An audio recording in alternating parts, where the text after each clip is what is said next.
Wow, may ukay-ukay pala dito sa Canada. Nakakatuwa naman. Hi guys! Today's video, samahan nyo kami ng aking asawa mag-walking-walking para matagtad ang ating taba.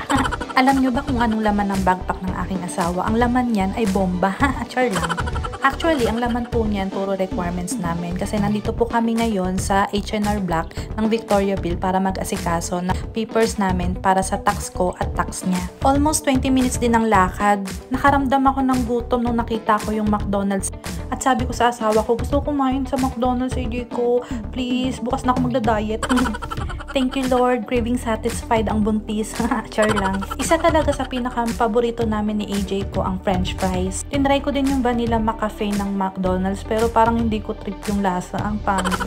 After namin kumain sa McDonald's, nakita namin si Kuya Arnold. Shout out Kuya Arnold! Alam nyo ba guys, nakakatuwa kasi hindi lang pala sa Pinas may ukay-ukay. Dito rin pala sa Canada meron ding ukay-ukay. At napakaganda ng mga damit nila kasi puro brand new. Pero mahal talaga ang mga bilihin dito kahit sa ukay-ukay. Mahal pa rin ang damit compare sa Pinas. At alam nyo ba, may tax din. After namin umuwi ng aking asawa, dumiretso agad kami sa birthday party ni Ate Angelica. Happy birthday! Bukas na ako magda-diet.